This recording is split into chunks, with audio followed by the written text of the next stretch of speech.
Assalamualaikum warahmatullahi wabarakatuh. Bismillahirrahmanirrahim. Alhamdulillahi rabbil alamin. Wassalatu wassalamu ala asrafil anbiya'i wal mursalin Sayyidina Muhammadin wa ala alihi wa sahbihi ajma'in. Asyhadu an la ilaha illallah wahdahu la syarika lah al-malikul haqqul mu'min. Wa asyhadu anna sayyidina wa nabiyyana wa maulana Muhammadan abduhu wa rasuluh as-sadiqul wa'il amin. Salawat dan salam terus kita haturkan kepada junjungan baginda kita Nabi Muhammad sallallahu alaihi wasallam beserta seluruh keluarganya, beserta seluruh sahabatnya, beserta seluruh pengikutnya hingga yaumil kiamah. Alhamdulillah wal alhamdulillah, puji syukur kepada Allah Subhanahu wa ta'ala yang pada malam hari ini masih memberikan kita nikmat berupa kesehatan dan kekuatan untuk menggerakkan kita hadir di majelis yang dimuliakannya Allah Subhanahu wa ta'ala. Mudah-mudahan dengan nikmat yang kita syukuri, dengan kita jalankan jihad binafsi, berkumpul di majelis ilmu, mudah-mudahan Allah berikan keberlimpahan barokah dan hidayahnya serta keselamatannya kepada kita semua. Amin, amin ya rabbal alamin. Sebelum kami mulai, mudah-mudahan kami mendoakan Bapak Ibu sehat secara zahirnya pun sehat secara batiniahnya, ya. Karena terkadang yang terlihat sehat zahirnya belum tentu dikatakan sehat batinnya, dikarenakan batin tempat yang tersembunyi yang di dalamnya ketika tidak dihubungkan kepada Allah Subhanahu wa ta'ala di setiap napas dan detak jantung kita, maka disitulah rawan terjangkit berbagai penyakit yang dikatakan penyakit hati. Dan termasuk kita, alhamdulillah pada malam hari ini terhindar daripada penyakit hati karena mampu hadir untuk bersama murojaah, mengulang petuah-petuah nasihat daripada guru-guru kita untuk menerangi kolbu dan rohani kita agar terjaga kesehatannya, ya. Karena terkadang manusia ini yang diperhatikan hanyalah kesehatan badaniahnya saja. Ketika sakit, mereka terlalu sibuk ingin menyembuhkan penyakit jasadnya.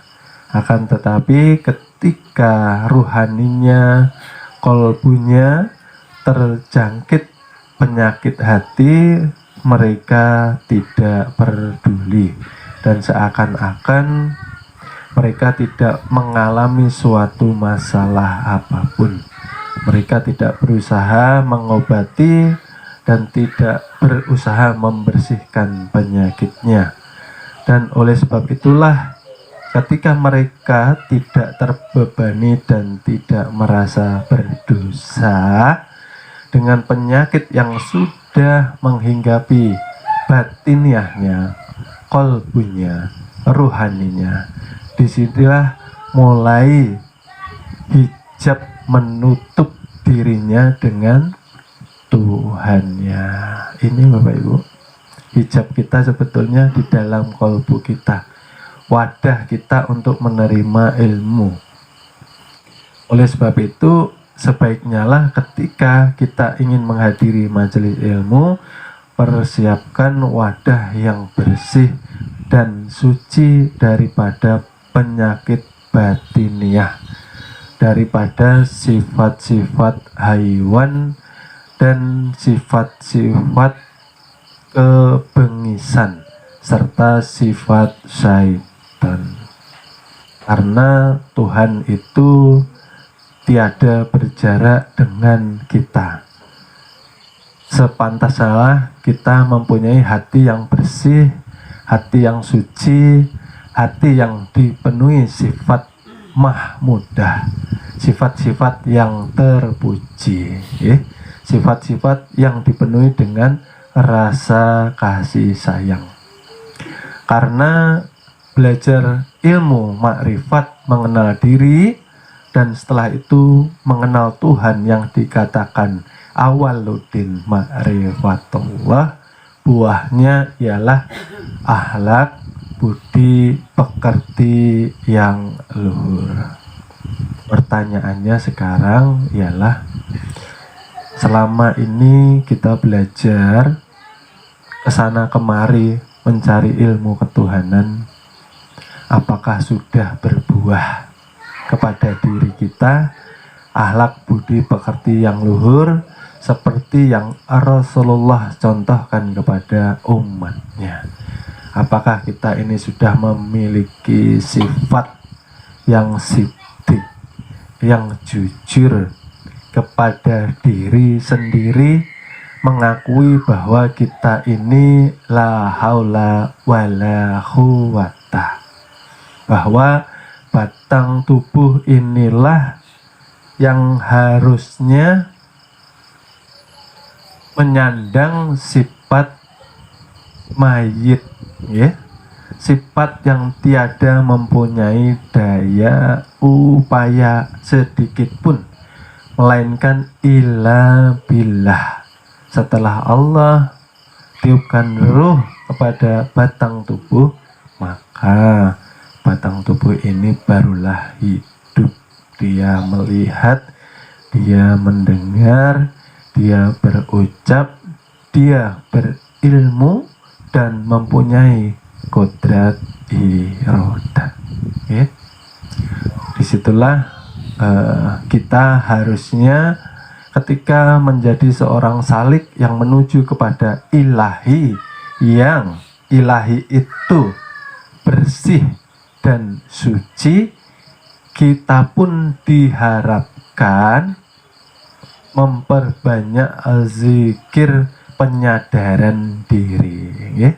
Masih ingat Bapak Ibu zikir penyadaran diri? Subhanallah, subhanallah. Artinya Bapak Ibu masih ingat? Maha suci, artinya hanya Allah yang suci, kita jauh daripada kesuci, berarti kita ini yang banyak dosanya. Oleh sebab itu Bapak Ibu, adik-adik yang dirahmati dan dimuliakannya Allah Subhanahu wa Ta'ala, ketika ingin menuju kepada kesucian, menuju kepada Tuhan melalui awaluddin ma'rifatullah, awalnya haruslah bertaubatan nasuha. Setelah kita dikenalkan Bapak Ibu bahwa ternyata diri kita ini mahzarnya Tuhan, diri kita ini tempatnya melihat zat sifatnya Tuhan, diri kita ini adalah cermin daripada kemahabesarannya Tuhan. Setelah kita paham, lalu yang pertama kali kita lakukan ialah bertaubatan nasuha, karena tanpa bertaubat kita ini ibadah 1000 tahun pun tidak akan diterima. Karena ketika kita melakukan dosa, ketika kita belum bertaubat, maka dosa-dosa itu masih membekas. Bekasnya itulah yang dikatakan futur. Oleh sebab itu Bapak Ibu, orang yang belum bertaubat nasuha, bawaannya berat untuk ibadah. Sholatnya nanti, nunggu waktu luang, nunggu sehat, nunggu rezekinya lancar, nunggu masalahnya selesai. Itu tanda bahwa bekas-bekas dosa masih melekat di batang tubuh kita. Oleh sebab itu Bapak Ibu, taubat ini syarat yang pertama menuju kepada Tuhan. Karena tanpa taubat seperti mendirikan bangunan di tengah lautan. Bisa berdiri atau tidak Bapak Ibu? Tidak bisa. Akan sia-sia. Jadi taubat ini sangat penting Bapak Ibu. Kenapa? Karena batang tubuh inilah sumber daripada sumber datangnya dosa dan maksiat. Karena batang tubuh ini ketika belum diberi pelajaran ilmu awaludin ma'rifatullah, dia belum paham bahwa ternyata tubuh ini zahir batin merupakan amanah dari Allah Subhanahu wa Ta'ala. Tubuh ini bukan milik kita Bapak Ibu. Oleh sebab itu sering saya memberi gambaran. Ketika Bapak Ibu ingin pergi ke suatu tempat, ketika Bapak Ibu menyewa mobil, yang Bapak Ibu harus jaga apa Bapak Ibu? Yang dijaga mobilnya, karena disewa. Mungkin enggak Bapak Ibu, ketika kita menyewa lalu kita membuat mobil itu lecet atau rusak? Tidak mungkin. Karena kita sadar bahwa itu titipan dan harus dikembalikan. Karena kita sadar ketika kita tidak menjaga titipan itu, ada pertanggungjawaban yang tidak murah. Betul Bapak Ibu? Nah, seperti itu pun ketika kita sudah belajar awaludin ma'rifatullah, ternyata tubuh ini zahir batin cermin daripada kebesaran Tuhan. Artinya 100% ini tanggung jawab kita untuk menjaganya. Dari Allah kembali kepada Allah. Inna lillahi wa inna ilaihi rajiun. Awalnya datangnya itu fitrahnya suci, bersih dan bermakrifat. Karena di alam kesucian insan ini tadi sudah bertemu dengan Tuhannya, makanya bersyahadat. Ketika kita berpulang, dikatakanlah bahwa Allah itu mempunyai nama Subhanallah, yang jelas, yang diterima Allah, yang bersih dan suci. Nah, itulah yang harus kita jaga kebersihannya hingga bertemunya perjanjian kita kepada Tuhan di akhir kehidupan, di akhir umur yang telah ditentukan. Harusnya lah kita tetap di dalam kesucian, seperti itu. Karena ketika kita datang dengan kekotoran, maka kita akan diazab, kita akan diterjunkan di dasar api neraka, karena kita tidak menjaga batang tubuh kita. Itu pertanyaannya yang pertama tadi, apakah akhlak kita sudah mencerminkan sifatnya Rasulullah? Allah jujur. Kalau jujur merasa dosa, artinya harus taubatan nasuha, Yang ditaubati ialah 8 anggota tubuh kita, nggih. Astaghfirullahalazim, ya Allah ampuni mata saya. Astaghfirullahaladzim, ya Allah ampuni pendengaran saya. Astaghfirullahaladzim, ya Allah ampuni mulut saya. Astaghfirullahaladzim, ampuni kedua tangan saya. Astaghfirullahaladzim, ampuni kedua kaki saya. Astaghfirullahaladzim, ampuni kemaluan saya. Lalu disusul dengan fa'lam anahu la ilaha illallah. Yang terakhir, hujamkan ke anggota yang ingin kita istighfarkan. Yang tadinya ke mata, hujamkan ke mata. La ilaha illallah ke mata. La ilaha illallah ke telinga. La ilaha illallah ke mulut. La ilaha illallah ke dua tangan kita. La ilaha illallah ke dua kaki kita. La ilaha illallah ke kemaluan kita. Nggih. Jadi seperti itu ya Bapak Ibu, istighfar 7 kali. La ilaha illallahnya 30 kali. Lebih boleh, kurang jangan. Oke? Seperti itu caranya ya. Karena kalau tidak diistighfarkan, yang dikhawatirkan kita mempunyai mata tapi masih melihat kejelekan orang, aib orang, ya.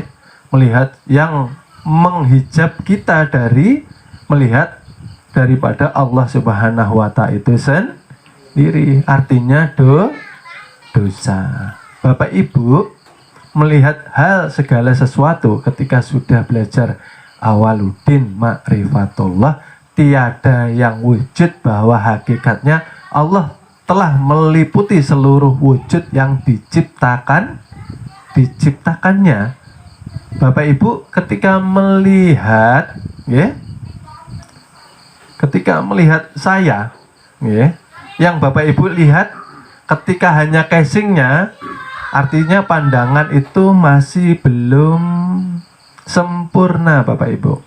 Pandanglah yang di dalam diri saya, yang menghidupi saya, yang menjadikan saya mampu berkalam, dialah zat dan sifatnya Allah Subhanahu wa Ta'ala. Ketika pandangan Bapak Ibu mampu menembus daripada casingnya, bungkusnya, mampu melihat kepada inti daripada ciptaan itu sendiri, bahwa la maujud bihaqi ilallah, maka pandangan kita terhindar daripada dosa. Paham Bapak Ibu? Karena melihat ini kalau masih di casingnya, sampulnya, kita ini banyak buruk sangka,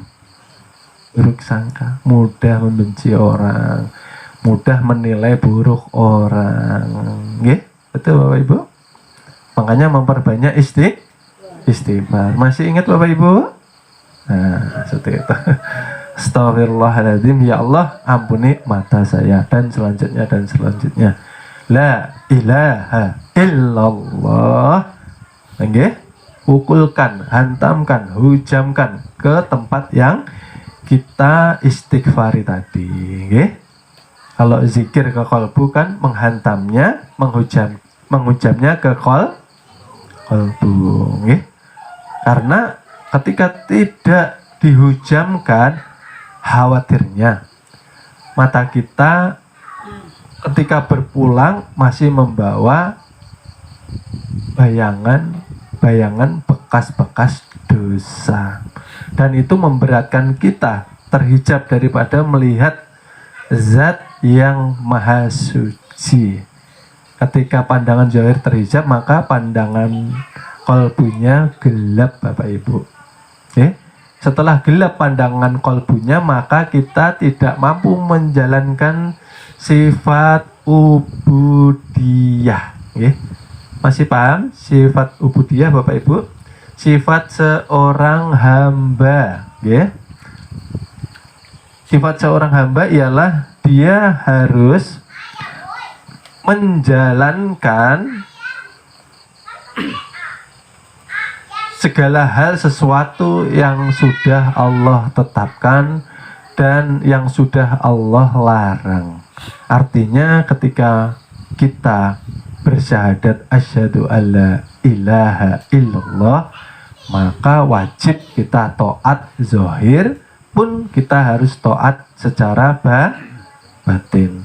Banyak orang mengatakan saya taat kepada Allah Subhanahu wa taala, saya cinta kepada Allah Subhanahu wa taala, tetapi berat sekali melafazkan zikir di setiap hembusan nafasnya. Kenapa berat? Karena kolbunya gelap. Kenapa gelap? Karena kolbunya masih dijajah oleh kesenangan nafsu dunia. Berat Bapak Ibu. Bernapas ini berat, diiringi dengan zikir. Maka zikir itu kan 4 tahapan. Ketika zikir zahar, la ilaha illallah, ucapkan.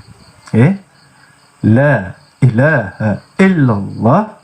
Ketika masuk ke dalam kolbu, dikatakan zikir kolbu, Allahu Allah, maka ucapkan dan ingatkan di dalam kolbumu, supaya kita mampu bersyukur, berterima kasih kepada Allah setiap detik. Maka renungilah bahwa Tuhan itu maha pengasih, maha penyayang, melebihi segalanya. Kita banyak diberi kenikmatan daripada Allah, tetapi banyak daripada kita mendurhakai Tuhan itu sendiri. Diberi hidup, hidup semaunya. Diberi hati yang dipikir semaunya. Bukankah diberi hidup harus mensyukurinya dengan zikir? Setelah zikir, nyatakan perbuatan ini untuk taat kepada Allah Subhanahu wa taala. Taat zahir pun taat batin, termasuk membersihkan hati dari seluruh penyakitnya, itu pun ketaatan Bapak Ibu. Caranya membersihkan seperti apa? Istiqomah, konsisten, berkelanjutan di dalam zikir, dalam keadaan senang maupun dalam keadaan susah.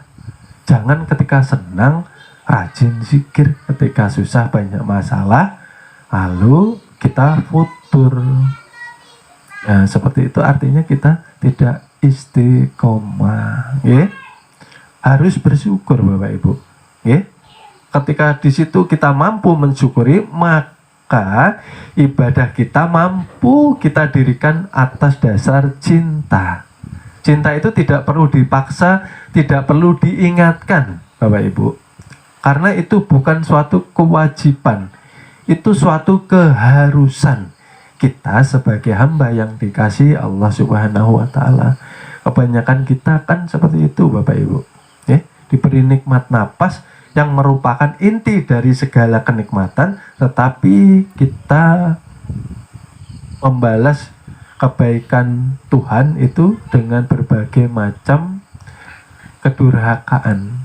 Salah satunya durhaka ialah tidak mengiringi napas dengan ingat kepada Tuhan, tidak mengiringi detak jantung dengan mengingat Tuhan, tidak mengiringi pandangan mata, ucapan lisan, pendengaran telinga, gerak diam tubuh kita hanya untuk ibadah kepada Tuhan. Nah, ini kan perlu kita pikirkan. Umur kita berapa, kita ini mau pulang, itu merupakan satu kepastian. Maka ketika umur 40 tahun, kita sudah diperingatkan. Sekarang ini waktumu, jangan engkau tunda-tunda lagi. Janganlah engkau mempunyai panjang angan bahwa seakan-akan engkau akan hidup selamanya. Jika Nabi kita, Rasulullah yang kita cintai, yang kita muliakan, beliau berpulang ke rahmatullah umur 63 tahun, harusnya kita yang orang beriman ini pandai-pandailah menggunakan umur yang tersisa hanya untuk jalan ketaatan kepada Allah Subhanahu wa Ta'ala. Tidak ada lagi waktu untuk bermain-main, Bapak Ibu. Nggih. Belajar ilmu ketuhanan kan pada intinya menuntun kita untuk istiqomah taat kepada Allah Subhanahu wa Ta'ala, bukan mengejar karomah. Menuntut kita istiqomah. Ya, karena 1000 karomah pun ya, lebih baik dari 1000 karomah pun tidak ada artinya jika kita tidak mampu istiqomah. Jangan sampai terjebak dengan hadiah yang Allah berikan, padahal hadiah itu untuk menguji keimanan kita. Banyak seorang salik yang diberi karomah lalu mereka takjub dengan karomah itu tadi, berhenti di makom keramat. Okay? Kita tidak boleh berhenti di situ saja. Kita ini kan la haula wala quwwata illa billah. Okay? Jadi ketika akhlak budi pekerti kita mampu mencerminkan akhlaknya Rasulullah, disitulah kita harus istiqomah agar menjadi rahmatan lil alamin. Bapak Ibu belajar ilmu ketuhanan untuk apa? Cari keramat, nggih? Nanti sasat Bapak Ibu. Karena keramat itu bukan yang kita tuh. Berarti kita harus taubatan nasuha. Paham ya Bapak Ibu taubatnya? Jadi diistighfarkan, diingat tadi. Karena sebaiknya yang seperti ini tidak ditulis, ya, hanya diingat. Ketika lupa boleh ditanyakan kembali. Ya, astaghfirullahaladzim. Ya Allah ampuni mata saya. Ya, yang mungkin kita pernah melihat orang itu penuh dengan buruk sangka, kebencian, amarah. Yang kita pandang itu siapa? Ya, bukankah la maujud bihaqi? Semua yang Allah wujudkan merupakan cermin daripada dirinya, Bapak Ibu. Ya, oleh sebab itu dikatakan bahwa kita harus betul-betul mengenal diri supaya kita berhati-hati di dalam menjaga amanah diri yang darinya bersih suci.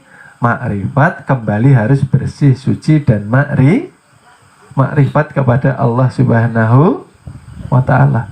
Harus kita mempunyai sifat ubudiyah. Sebagai hamba jangan lupa untuk taat kepada Allah Subhanahu wa Ta'ala. Belajar ilmu ketuhanan menuntut kejujuran Bapak Ibu. Karena tanpa jujur kepada diri sendiri, setelah kajian pulang masih melakukan yang Allah tidak ridhoi. Nah, ini yang menjadikan terhijabnya kolbu kita kepada Tuhan. Harusnya Bapak Ibu itu berzikir penuh dengan kenikmatan. Jikalau Bapak Ibu mau betul-betul taubat, artinya setelah menyesali, setelah tidak mengulangi, setelah mengistighfarkan, dilanjut dengan menjalankan ketaatan kepada Tuhan. Artinya jangan sampai lewat napas tanpa zikir, jangan sampai lewat satu denyutan jantung tanpa zikir, jangan sampai terlewat seluruh pandangan ini untuk melalaikan Allah. Harusnya setiap kita memandang semakin ingat kepada Allah. Karena kan kita ini hanya berbeda bungkusnya saja Bapak Ibu. Bukankah yang dikatakan roh itu esa? Di mana perbedaannya? Nah, di situ untuk membersihkan pandangan mata kita, pandangan kolbu kita, jangan sampai menghakimi orang, jangan sampai menilai orang. Itu bukan bagian dari tanggung jawab kita, ya. Sebaiknya kita banyak-banyak istighfar, karena Allah itu maha pengasih, maha penyayang, Bapak Ibu. Jakanya Allah itu membuka dosa-dosa kita ini di hadapan manusia. Wah, baunya Masya Allah, na'udzubillah, baunya seperti bangkai, Bapak Ibu. Tapi karena Allah masih sayang kepada kita, ya, maka dosa ini Allah tutup di dunia, bukan di akhirat ya Bapak Ibu. Di dunia ditutup, ya. Maka terkadang kita dihormati orang, dimuliakan orang, terlihat alim, ya, karena ditutupi Allah, gitu. Coba kalau kita mau jujur kepada diri sendiri, harusnya malu kepada Tuhan, ya. Artinya malu apa? Kita sudah ditutupi, harusnya kita banyak berterima kasih. Caranya perbaiki diri. Kan mau pulang sudah tahu ilmunya awaludin. Awaludin itu untuk apa? Untuk menjaga batang tubuh ini supaya tidak mengerjakan hal-hal yang maksiat, Bapak Ibu. Supaya kita ketika menghadap Allah, ya, ketika takbir Allahu Akbar, aku yang besar, ya, kebesaranku mendirikanmu, kebesaranku mensujudkanmu, kebesaranku membuatmu mampu rukuk dan duduk. Itu yang harus engkau saksikan. Asyhadu alla ilaha illallah. Sehari 5 kali kita disuruh menyaksikan kebesaran Tuhan supaya kita tidak lalai dengan Tuhan itu sendiri. Karena Tuhan tahu dengan apa yang diciptakannya. Karena manusia ini sifatnya lalai dan lupa, ya. Setelah kita melihat zat kepada sifat ketika sholat, kita dilihatkan bahwa ternyata jasad, ya, disolatkan oleh roh, jasad diwudukan oleh roh. Harapannya Bapak Ibu, apapun yang terjadi kepada kita di dalam dunia ini, kita ikhlas, kita ridho, jangan berkeluh kesah dengan yang Allah hadirkan kepada kehidupan kita. Okay? Kunci ketika kita ingin bahagia hidup di dunia wal akhirat, 2 saja Bapak Ibu. Okay? Tegakkan sholat dengan sabar, kerjakan kesabaran di dalam sholatmu. Apapun yang terjadi, yang Allah hadirkan itu merupakan hasil daripada apa yang kita tabur, Bapak Ibu. Oleh sebab itu, ya, mulai malam ini perbanyak istighfar. Sholat pulang, sholat taubat, ya. Kenapa Allah membiarkan kita di dalam kegelapan kesengsaraan, hidup tanpa kebahagiaan dan ketenangan? Karena kita tidak mau taubat, Bapak Ibu. Punya mata melakukan maksiat, tidak pernah diistighfari. Punya mulut pernah nyumpahi orang, ya. Pernah berbicara tidak baik sama orang, tidak pernah diistighfari. Ya. Punya telinga pernah mendengar kejelekan orang, padahal kita diharapkan untuk menjauhi perkataan-perkataan yang tidak baik, ya. Itu pun tidak pernah kita istighfarkan. Punya tangan, punya kaki yang harusnya dijalankan untuk jalan yang baik, justru terkadang kita lupa. Kita pakai berjalan dan berbuat kepada yang murkai oleh Allah Subhanahu wa ta'ala, Bapak Ibu. Oleh sebab itu istighfar tadi terus diucapkan ba'da sholat, nggih.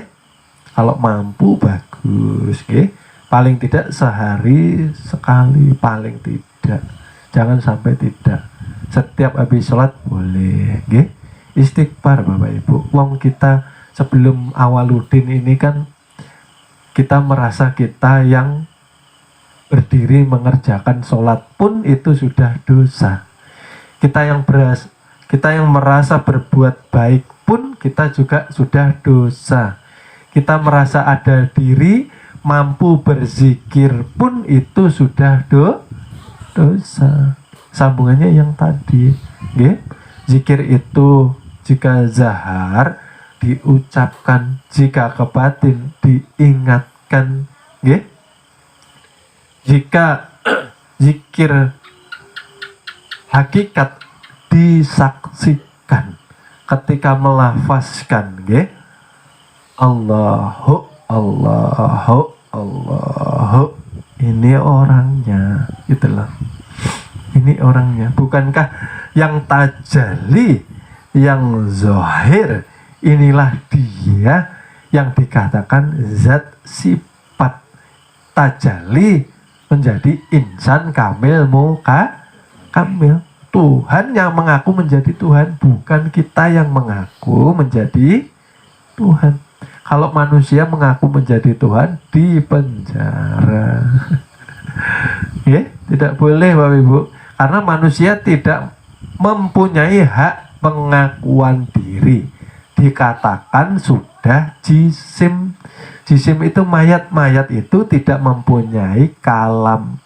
Bagaimana mau mengaku-ngaku Bapak Ibu? Kalau yang ada zat sifat, maka saksikan ya, bahwa yang wujud, yang nyata, yang terang benderang itu adalah aku, kata Tuhan. Ya. Setelah kita saksikan betul-betul nyata, maka mesrakan. Caranya memesrakan, nikmati dengan rasa. Ya.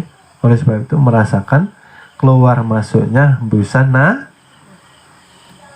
jangan sampai kolbu ini terputus hubungannya kepada Tuhan. Jangan sampai kolbu ini terputus hubungannya dengan Allah Subhanahu wa ta'ala, yang sudah zahir kepada zat dan sifat karena ingin dikenal, karena ingin disebut. Berarti tanggungan Bapak Ibu selama ini harus dijaga kesuciannya. Nggih? Kembali lagi seperti tadi. Orang kalau rental yang ditakuti gores. Manusia tidak ada takut-takutnya. Nah, nggih. Kan pinjaman tubuh ini.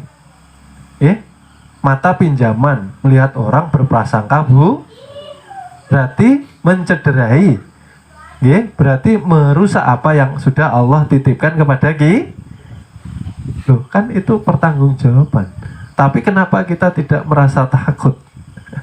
Karena hati atau kolbu kita sudah mengeras, sudah membatu. Kenapa?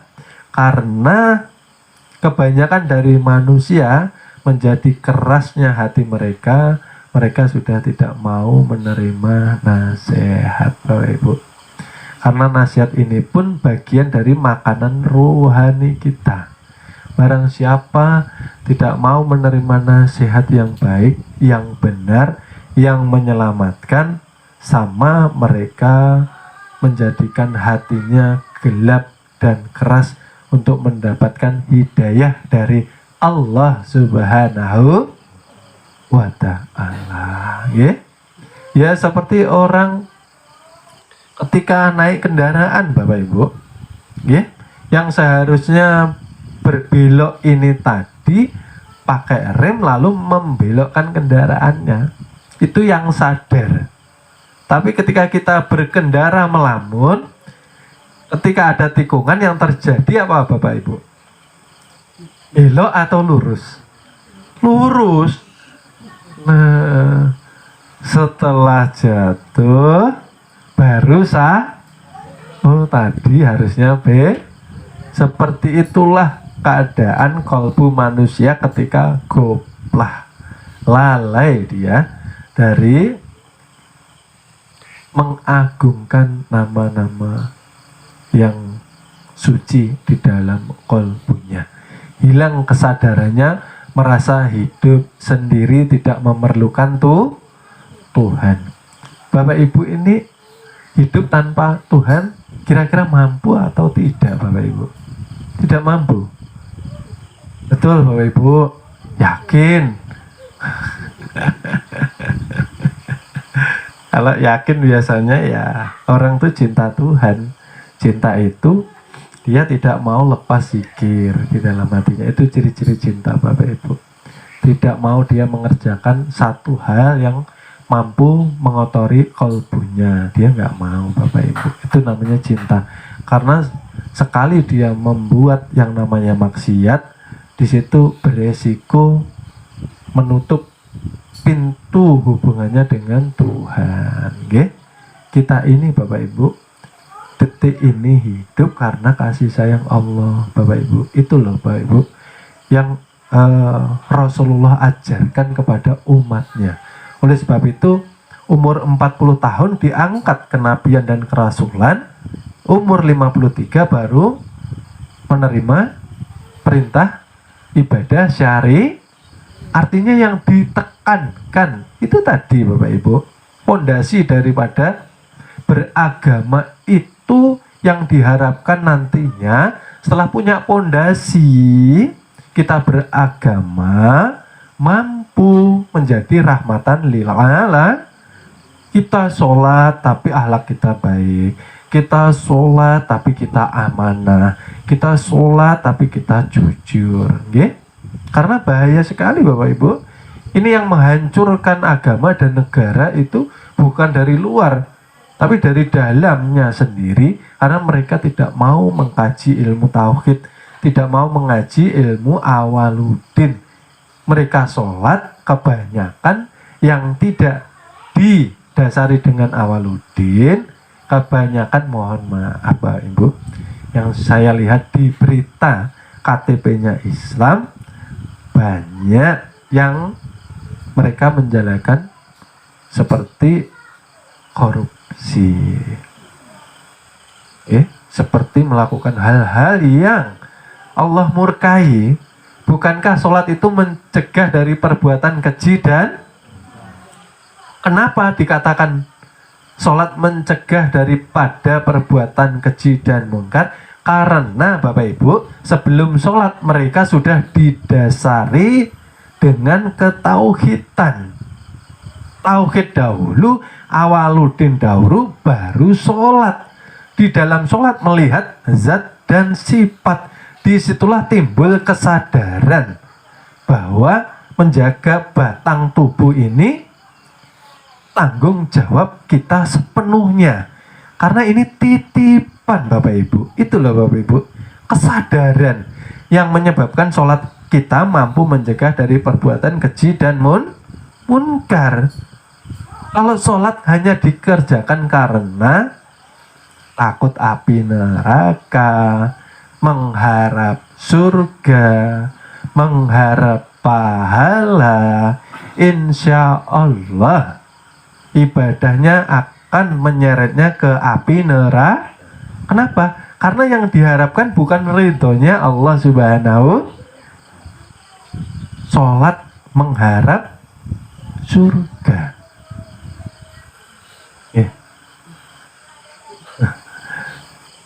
Berarti tidak lillahi ta'ala. Sholat takut neraka, berarti tidak takut kepada Allah Subhanahu wa ta'ala. Sholat mengharap pahala, berarti merasa bisa sholat. Bukankah sudah dijelaskan?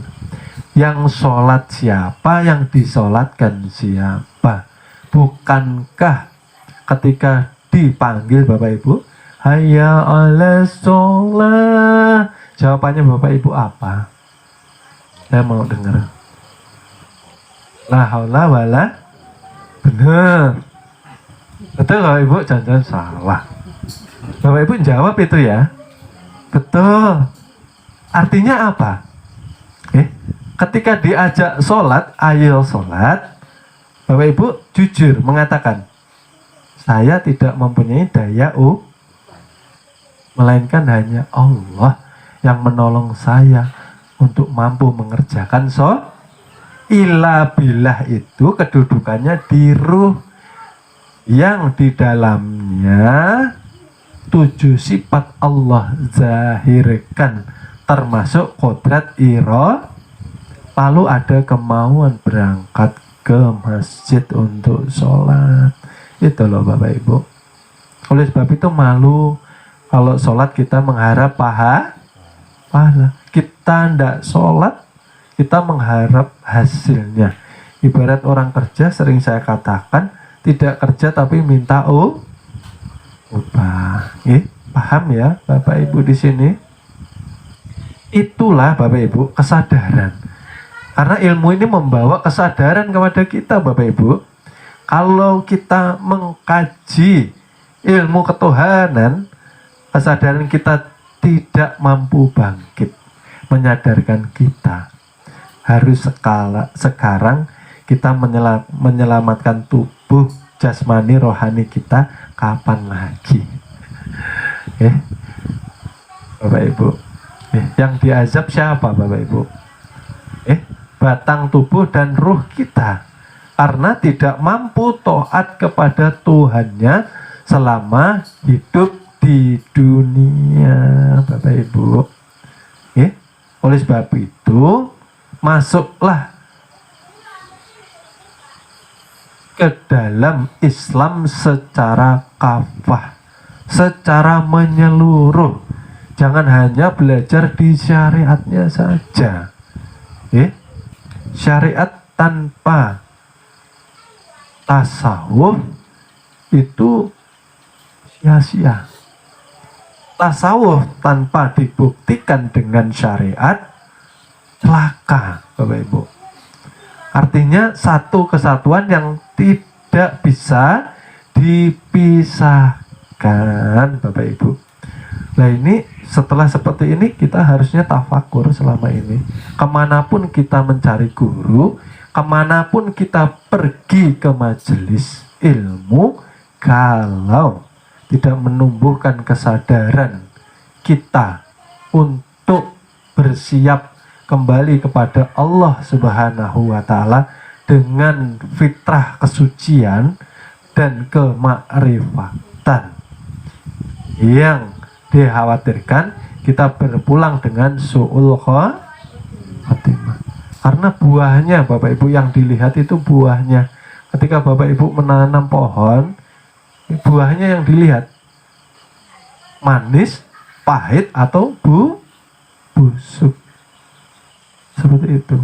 Maka kembali ke dalam kesadaran diri pribadi kita. Awaluddin sudah kita ajarkan, sampai selesai, dari awal membuka rahasia Tuhan sampai Tuhan tajalli melalui zat dan sifat. Oleh sebab itu Rasulullah itu kan wajahnya bercahaya, tahu Bapak Ibu. Ada wajahnya enggak Rasulullah? Tidak boleh digambarkan maksudnya. Yang boleh ditunjukkan apa? Nur Muhammad. Iya, itu yang ada Bapak Ibu semuanya. Itu yang dijaga kebersihannya Bapak Ibu. Oleh sebab itu mari mulai malam ini kita pulang, kita taubatan nasuh. Barang siapa yang merasa dirinya bersih, merasa dirinya suci, merasa dirinya tidak mempunyai dosa, khawatirnya orang tersebut terhalang dari keberkahan dari Allah Subhanahu wa ta'ala. Karena sangat banyak dosa kita Bapak Ibu. Karena lalai di dalam napas pun sudah dikatakan dosa. Oke. Merasa ada diri pun juga dikatakan sudah dosa. Tidak mengenal Tuhan pun dikatakan dosa. Karena dikhawatirkan kita ibadah terjangkit yang namanya penyakit riya, terjangkit penyakit sombong, terjangkit penyakit ingin dilihat manusia.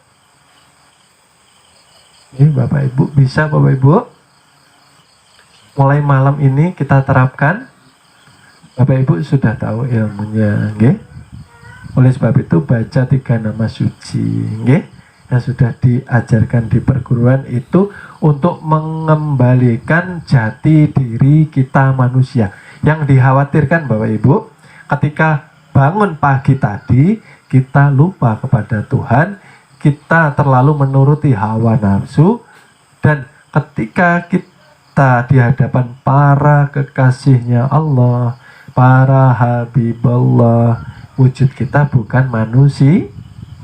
Memang di hadapan kebanyakan manusia kita seperti manusia, tapi ketika kita berhadapan dengan seorang wali Allah, yang dikhawatirkan wujud kita ini hanya setengah saja manusianya, setengahnya binatang. Oleh sebab itu terkadang hari Jumat itu pun membingungkan Bapak Ibu. Di dalam masjid padahal melihat ke depan, ke kanan, ke kiri, ke belakang, semuanya berkepala hewan. Harusnya membaca kalimah-kalimah suci, tapi batin mereka menyebut yang mereka pikirkan saat itu. Seperti itu memang tidak terlihat di kalangan manusia, tapi di hadapan Habibullah, kekasih-kekasihnya Allah yang sudah disingkap hijabnya, mereka kasab, harusnya kita malu Bapak Ibu. Makanya tadi diajarkan ketika bangun tidur, setelah mengucap syukur alhamdulillah, baca 3 nama suci.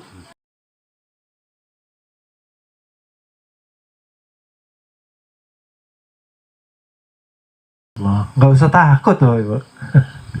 Adam artinya kita menyadari dari awal sampai sekarang kita pun hakikatnya tidak yang ada hanya Muhammad dan Allah itu sendiri yang tajali kepada insan kamil muka. Bukan kita mengaku menjadi nabi, bukan kita mengaku menjadi Tuhan. Kita menyatakan, mengisbatkan illallah, illallah, illallah. Seperti itu, ya. Bapak Ibu paham, ya Bapak Ibu? Mampu Bapak Ibu? Baik Bapak Ibu, mungkin kajian malam ini kita cukupkan sekian. Mudah-mudahan menjadi keberkahan walaupun singkat kajiannya. Mudah-mudahan menjadi pintu-pintu kita bertaubatan nasuha kepada Allah Subhanahu wa taala. Mudah-mudahan setelah pengajian ini kita mampu menjadi orang-orang yang dicintai Allah Subhanahu wa taala, karena kita mampu menggunakan setiap waktu untuk beristighfar, menjadikan setiap waktu untuk kita mengagungkan asma Allah, menjadikan setiap waktu untuk kita mencari bekal kehidupan kelak nanti di akhirat. Artinya kita menghargai setiap waktu yang Allah berikan kepada kita mulai hari ini sampai nanti, Jangan kita menyanyiakan waktu setelah tahu ilmunya Bapak Ibu. Karena di dunia ini ladang ladang kita untuk berlomba-lomba mencari bekal kita untuk kelak kita pulang ke rahmatullah dengan tersenyum, dengan jiwa yang tenang dan bahagia, bukan dengan jiwa yang ketakutan. Karena yang mereka ketakutan, mereka yang di dalam hidupnya belum mengenal Tuhannya. Seperti itu Bapak Ibu, ya. Dan mudah-mudahan kita menjadi hamba Allah yang diridhoi Allah Subhanahu wa Ta'ala, karena setelah ini mudah-mudahan kita terus mampu menjaga kesyukuran kita terhadap nikmat-nikmat Allah yang luar biasa kepada kita. Oke? Nikmat melihat yang orang buta selalu mendambakannya. Nikmat berbicara yang orang bisu selalu memimpikannya. Nikmat mendengar yang orang tuli selalu mengharap-harap pendengaran itu. Ya. Bebas bergerak yang orang sakit stroke mereka mengidam-idamkannya. Ya. Bapak Ibu, sehat, nikmat dari Allah yang tiada terkira, yang tiada mampu kita ganti dengan apapun. Mari kita jadikan sarana untuk beriman, bertakwa, berlomba-lomba di dalam memperbaiki diri dan berlomba-lomba berbuat kebaikan. Mampu Bapak Ibu? Mampu? Siap ya Bapak Ibu ya? Siap. Dan mudah-mudahan setelah malam ini kita mampu melepas hijab-hijab kolbu kita terhadap Tuhan kita, karena Tuhan kita sangatlah dekat Bapak Ibu. Itu yang pertama. Yang kedua, nyatanya hanya Allah saja yang ada. Harapannya ketika hidup kita mampu mengesahkan Allah melalui zat dan sifat, maka hiduplah di dalam ketenangan, hiduplah di dalam kebahagiaan, hiduplah di dalam ketakwaan. Kemanapun kita berada, disitulah Tuhan meliputi kita. Dimanapun kita melihat, di situ yang kita lihat, yang ada hanya Allah Subhanahu wa Ta'ala. Oleh sebab itulah hiasi diri ini dengan sifat mahmudah, sifat-sifat yang terpuji, ya. Jauhilah sifat-sifat hewan yang dia buas, yang dia harus mampu mengalahkan orang, dia harus mampu menjatuhkan orang, dia harus mampu menguasai orang, dia mampu menyalah-nyalahkan orang, oke? Mampu menyesat-nyesatkan orang, itu termasuk sifat daripada hewan-hewan yang buas Bapak Ibu. Oke? Jadi mari kita hiasi hari-hari kita, jiwa raga kita dengan sifat-sifat mahmudah. Buang sifat-sifat yang dimurkai Allah Subhanahu wa Ta'ala, dan disitulah pintu terbukanya hijab kita daripada Allah Subhanahu wa Ta'ala. Okay? Mungkin cukup sekian, terima kasih, mohon maaf masih banyak kekurangan, kekhilafan di dalam menyampaikan kajian pada malam hari ini, karena kami sangat fakir kesempurnaan datangnya hanya dari Allah Subhanahu wa Ta'ala. Terima kasih kami sampaikan sekali lagi, kami cukupkan sekian. Wassalamualaikum warahmatullahi wabarakatuh.